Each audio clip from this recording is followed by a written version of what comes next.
ಏನಾಯ್ತದೆ ರಾಜಕಾರಣದಲ್ಲಿ ಯಾರು ಶತ್ರು ಇಲ್ಲ ಯಾರು ಮಿತ್ರರು ಇಲ್ಲ. ಇಲ್ಲಿ ಕೂಗಾಡ್ತಾರೆ, ಕಾರ್ಯಕರ್ತರು ಬೀದಿಗೆ ಬೀಳ್ತಾರೆ. ಅಲ್ಲಿ ವಿಧಾನಸೌಧದಲ್ಲಿ ಜೊತೆಲಿ ಎಗ್ಲ ಮೇಲೆ ಕೈ ಹಾಕೊಂಡು ಓಡಾಡ್ತಾರೆ. ಇವರು ವಿಧಾನಸೌಧದಿಂದ ಬಂಗ್ಲೆಗಳು ಮಾಡಿಕೊಂಡು ವ್ಯವಹಾರ ಮಾಡ್ಕೊಂಡು ಕುತ್ಕೊಂಡ್ರೆ ಸಾಮಾನ್ಯ ಜನರ ಗತಿ ಏನು? ಕೌಂಟಿಂಗ್ ಆಗುವವರೆಗೂ ಜೈ ಜೈ ಜಿಂದಾಬಾದ್ ಅಷ್ಟೇ. ಹಂಗಾದ್ಮೇಲೆ ನೀನಲ್ಲೇ ನಾನಿಲ್ಲೇ ಬೈಟೋ ಬೈಟೋ ದೇವೇಗೌಡ ಬೈಟೋ ಅಂತಾನಲ್ಲಿ ಡೆಲ್ಲಿಲಿ ಎದೆ ತಟ್ಟೋರು ತಲೆ ಬಗ್ಸ್ಬೇಕಾದ್ರೆ ನೋವಾಗಲ್ಲ. ಅವ್ರ ತಾವು ಕೈ ಬಾಯಿ ಕಚ್ಚೆ ಬಿಗಿಯಾಗದೆ. ಇವಾಗ ಮುನಿರತ್ನ ಅವ್ರ ಮೇಲೆ ಅಟ್ರಾಸಿಟಿ ಕೇಸ್ ಆಗಿದೆ, ಅದಾಗ್ತಿದ್ದಂಗೆನೆ ಹನಿ ಟ್ರ್ಯಾಪ್ ಅಂತ ಮಾಡಿದ್ರು. ಇವಾಗ ಅತ್ಯಾಚಾರದ ಕೇಸು ಆಗಿದೆ. ನಿಮಗೆ ನಂಬಿಕೆ ಬರುತ್ತಾ ಈ ಕೇಸ್ಗಳೆಲ್ಲ ನಿಜ ಅನ್ಸುತ್ತಾ? ಒಬ್ಬ ನಿರ್ಮಾಪಕ ಆಗಿ ಫಿಲಮ್ ಇಂಡಸ್ಟ್ರಿಯಲ್ಲಿ ಕಲಾವಿದರಾಗಿ ಮತ್ತು ಜನಪ್ರತಿನಿಧಿಯಾಗಿ ಶಾಸಕರಾಗಿ ಈ ಥರ ಆಗದೆ ಅಂದರೆ ನಮ್ಗೆ ನಂಬಕ್ಕೂ ಆಗಲ್ಲ, ನಮ್ಮದು ಇರೋಕ್ಕೂ ಆಗಲ್ಲ. ನಿಮ್ಗೆ ಗೊತ್ತಿರೋಂಗೆ ರಾಜಕಾರಣ ಇವಾಗ ಅದಲು ಬದಲು ಹೆಂಗೆಂಗೋ ಆಗ್ತವೆ. ಏನಾಯ್ತದೆ ರಾಜಕಾರಣದಲ್ಲಿ ಯಾರು ಶತ್ರು ಇಲ್ಲ ಯಾರು ಮಿತ್ರರು ಇಲ್ಲ. ಇಲ್ಲಿ ಕೂಗಾಡ್ತಾರೆ, ಕಾರ್ಯಕರ್ತರು ಬೀದಿಗೆ ಬೀಳ್ತಾರೆ. ಅಲ್ಲಿ ವಿಧಾನಸೌಧದಲ್ಲಿ ಜೊತೆಲಿ ಎಗ್ಲ ಮೇಲೆ ಕೈ ಹಾಕ್ಕೊಂಡು ಓಡಾಡ್ತಾರೆ. ಹಾಳಾಗೋರು ಯಾರು? ಕಾರ್ಯಕರ್ತರು ಅಲ್ವಾ? ನಮ್ಮ ಜನರು ಮತದಾರರು ಏನವರು ಒಂದು ನಿಯತ್ತಿಟ್ಕೊಂಡು ನಾವು ಓಟ್ ಹಾಕ್ತೀವಿ. ಏನೋ ನಾಳೆ ನಮ್ಗೆ ಒಳ್ಳೇದಾಗ್ಬೋದೇನೋ, ಯೋಜನೆಗಳು ಮಾಡ್ಬೋದೇನೋ ಅಂತ ಹೇಳಿ ನಾವು ಇವ್ರನ್ನ ಕರ್ಕೊಂಡೋಗಿ ವಿಧಾನಸೌಧಕ್ಕೆ ಕುಣಿಸ್ತೀವಿ. ಇವರು ವಿಧಾನಸೌಧದಿಂದ ಬಂಗ್ಲೆಗಳು ಮಾಡಿಕೊಂಡು ವ್ಯವಹಾರ ಮಾಡ್ಕೊಂಡು ಕುತ್ಕೊಂಡ್ರೆ ಸಾಮಾನ್ಯ ಜನರ ಗತಿ ಏನು? ಅದಷ್ಟೇ. ಕೌಂಟಿಂಗ್ ಆಯಿತು ಅಂದ್ರೆ ಅಷ್ಟೇ. ಅದು ಕೌಂಟಿಂಗ್ ಆಗುವವರೆಗೂ ಜೈ ಜೈ ಜಿಂದಾಬಾದ್ ಅಷ್ಟೇ. ಹಂಗಾದ್ಮೇಲೆ ನೀನಲ್ಲೇ ನಾನಿಲ್ಲೇ ಹಂಗಾಗ್ತದೆ. ಈಗ ನಮ್ಮ ಸಿದ್ದರಾಮಯ್ಯವ್ರ ಬಗ್ಗೆ ಮಾತಾಡಬೇಕು ಅಂದರೆ, ನಾವು ಹಳ್ಳಿಯವರು, ನನ್ನ ಮಗಡಿ ಕೆಂಪೇಗೌಡರು, ನಾಡಪ್ರಭು. ಅವ್ರಿಗೆ ಯಾವ ಗರಡಿಲಿ ಬೆಳ್ಕೊಂಬಂದರು ಅಂದರೆ, ಅವ್ರ ಕಲಳ್ಳಿ ಪೈಲ್ವಾನ್ ಯಾರು ದಿವಂಗತ ಡಿ ದೇವರಾಜರಸವರ ಗರಡಿಲಿ ಬಂದಂಥವ್ರು ಸಿದ್ದರಾಮಯ್ಯ. ಅವರಲ್ಲಿ ಇರೋದು ಪ್ರತಿಯೊಂದು ಚಿಂತನೆ ಏನಂದರೆ, ಬಡವರು ಏನು ಕಷ್ಟ ಅಂತ ಅವ್ರು ಅನ್ನ ತಿಂತಾ ಇರಲಿಲ್ಲ, ಅನ್ನ ತಿನ್ನೋಕ್ಕೂ ಇಲ್ಲ ಅವ್ರಿಗೆ. ನಮ್ಮ ಸಿದ್ದರಾಮಯ್ಯ ಅವ್ರಿಗೆ ಅಂಥ ಬಡತನ.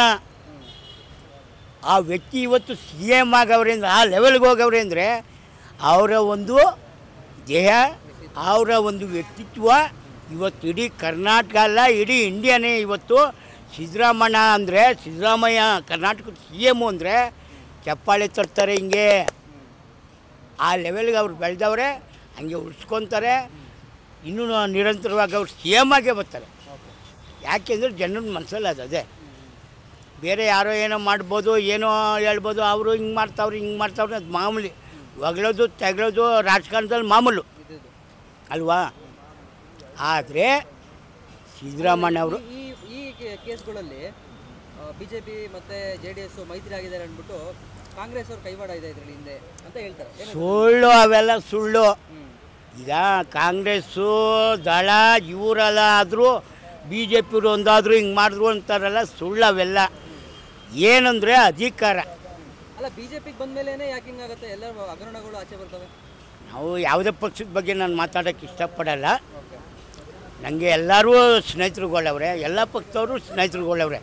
MLAಗಳಿಂದ ಇಟ್ಕೊಂಡು ಕ್ಯಾಬಿನೆಟ್ಟು ಸಚಿವರಿಂದ ನನಗೆ ಆತ್ಮೀಯರವ್ರೆ.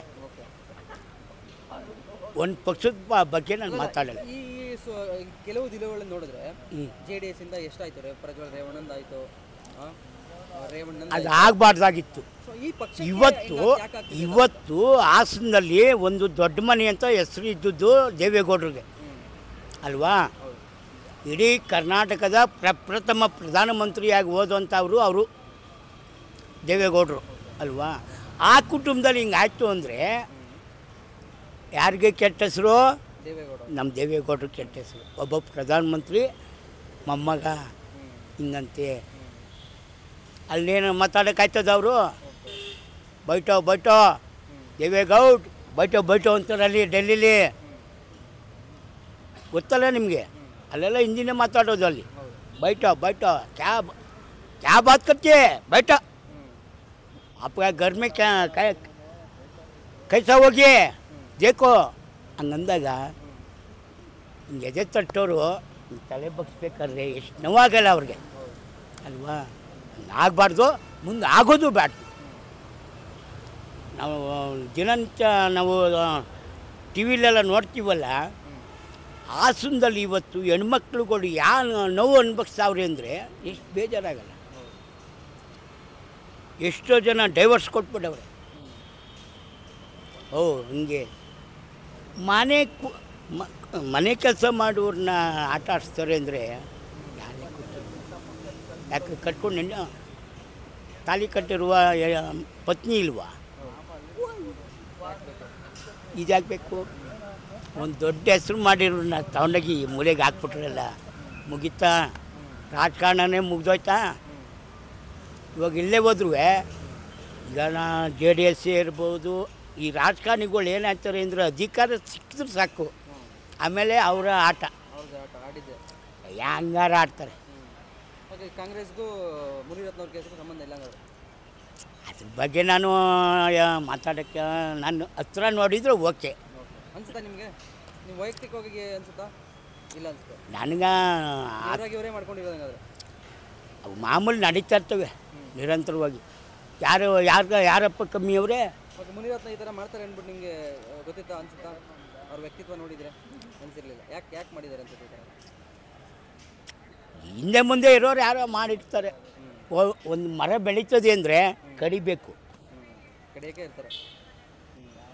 ಈಗ ಒಬ್ರು ಬೆಳೀತಾರೆ ಅಂದರೆ ಈಗ ತಾಳಪ್ಪ, ಈಗ 200 ಎಷ್ಟಪ್ಪ ನಮ್ಮ ಅಸೆಂಬ್ಲಿ ಕಾನ್ಸ್ಟಿಟ್ಯೂನ್ಸಿ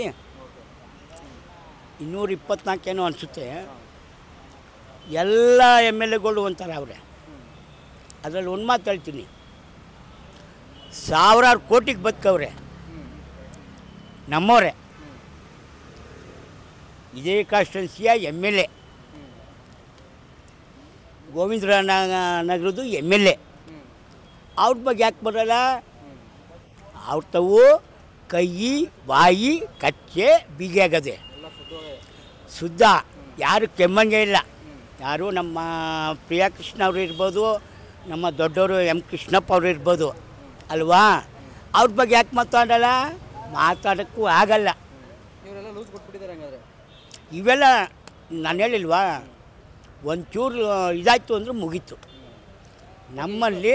ಓಕೆ, ಇವರು ಇಷ್ಟು ಕೇಸ್ಗಳಾಗಿದೆಯಲ್ಲ, ನಿಜ ಅಂತ ಪ್ರೂವ್ ಆದರೆ ಏನು ಶಿಕ್ಷೆ ಕೊಡ್ಬೋದು? ಇವ್ರಿಗೇನು ಮಾಮೂಲಿ ಹೊಡಿಬೇಕು, ಇಲ್ಲ ಪಬ್ಲಿಕ್ಕು ಬಿಡಬೇಕು, ಇಲ್ಲ ಅಂದರೆ ಶಾರ್ಟ್ ಆ್ಯಂಡ್ ಶೂಟು. ಅತ್ಯಾಚಾರ ಪ್ರೂವ್ ಆದರೆ ಅದೇನು ಹೇಳಿದ್ನಲ್ಲ, ಯಾಕೆ ಅಂದರೆ ಒಬ್ಬಂಗೆ ಶಿಕ್ಷೆ ಕೊಟ್ಟರೆ ಎಲ್ಲ ಭಯ ಪಡ್ತಾರೆ. ಅವನಿಗೆ ಒಬ್ಬ MLAನೇ ಹಿಂಗೆ ಮಾಡವ್ರೆ, ಇನ್ನು ಸಾಮಾನ್ಯ ಜನರು ಹೆಂಗೆ ಅಂತ ಅವ್ರಿಗೆ ಭಯ ಆಗ್ತದೆ. ಇವ್ರನ್ನ ಫ್ರೀ ಬಿಟ್ಬಿಟ್ರೆ ನೀನು ಆಟ ಆಡ್ಕೊಂಡು ಹೋಗಪ್ಪ ನೀನು ಅಂತಂದರೆ ನಾಳೆ ಪಬ್ಲಿಕ್ಗೆ ಭಯ ಇರಲ್ಲ. ಆಯಾ ವಾಡಿಗೆ ಗೋಲಿ ಅವನಿಗೆ ಇಲ್ಲ, ಇನ್ನು ನಮಗೇನು ಒಳಗಡೆ ಹೋಗೋಣ ಈಚೆಗೆ ಬರೋಣ, ಅಲ್ಲೂ ಊಟ ಇಲ್ಲೂ ಊಟ, ಆರಾಮಾಗಿ ಅಲ್ಲೂ ಮಲ್ಗೋಕ್ಕೆ ಜಾಗ ಇಲ್ಲೂ ಮಲ್ಗೋಕ್ಕೆ ಜಾಗ ಅಷ್ಟೇ ಅಲ್ವಾ ಸರ್?